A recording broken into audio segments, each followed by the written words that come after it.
でこういった状況の中でタルコフスキーは個人的な、思想だとか、それから人生だとか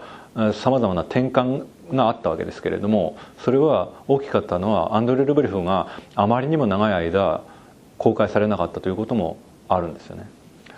で、仕方がなかったことはあるっていうのは、最初のシナリオがまず長すぎて、最初の、第一バージョンというのが、アンドレの受難という題だったんですけれども、これがですね、信じられないことなんですけれども凡作なんですよ。材料は同じで、編集した材料は撮影した時に撮ったものと同じ材料を使ってるわけですけれども、アンドレ・ルブリフとは雲泥の差と言っては言い過ぎですけれども、やはりですね、切るべきところで切ってなかったり、編集が違ってたりしてですね、あと音楽の入れ方やボイスオーバーナレーションの入れ方が違っていてですね、これ比較するとですね、比較することも今はできるんですけれども、つまりアメリカにクライテリオンという DVD のレーベルがあって、そこから出てるというのもありますけれども、私はそれ以前にモスクワで見てます。で、あれほど感動したアンドレ・ルブリフがですね、なぜこれほど印象が薄いんだろうと当時思いましたし、その時に見た一回見ただけの段階でもここはいらないだろうっていうシーンがかなりありました。というわけで、長くなっていらない第一バージョンというのは、実は監督自身も後で気に入らなかったのか知らないけれども、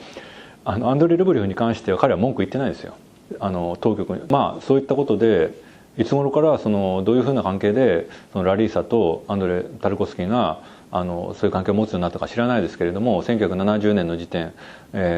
惑星ソラリスの制作に入った時点ではもうすでにラリーサは彼の子供を体内に宿していたと。で、離婚した年に、正式にイルマと離婚した年に2人目の子供が生まれてるわけですよね。アンドリューシャです。サクリアスが捧げられた2番目の息子ですよね。で、彼の個人的な生活とですね、それから彼の芸術創作に反映された思想との間にはかなりギャップがありますね。ギャップがあるというか、これも運命のいたずらというか、そういう運命だったんでしょうけれども、彼は19世紀ロシアの、ドストエフスキーだとかそれ以降のですね、ちょっとドストエフスキーについて書いた哲学者たちのものを読み漁ろうとします。ちょうどソラリスを作ってた頃に。っていうのは、ルブリフの後にですね、彼はドストエフスキー原作の未成年というのを作りたかった。でそのことはルブリフのボリスカという金作りの少年を演じたニコライ・ブリリャエフというそういう俳優にも話してるんですけどね、未成年を作るから出てくれとかねっていうふうに言ってるんだけれども、結局ドストエフスキーについての映画を作った方が面白いんじゃないかというふうに思い始めて、ドストエフスキーについて書かれたものは全部読みたいというふうに考えた。で、ニコライ・ベルジャエフだとかコンスタンチン・レオンチエフだとかウラジミル・ソロビヨフだとか、そういった宗教哲学者たちのものを読みたがったわけです。で、その中で最後まで彼に影響を与え続けたのはニコライ・ベルジャエフだったんですね。でニコライ・ベルジャエフの本は歴史の意味だとかそういった本は日本で翻訳されてますけれども、最も重要な彼に影響を与えたと思われる最も重要な本は翻訳されていない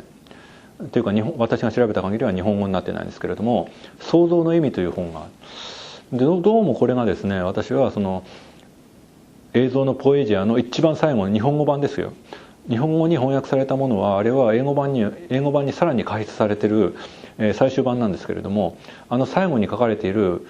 エピグラフのように書かれている文章がどうも創造の意味というベルジャエフの本から丸々思想を持ってきているような気がしてならないですよね。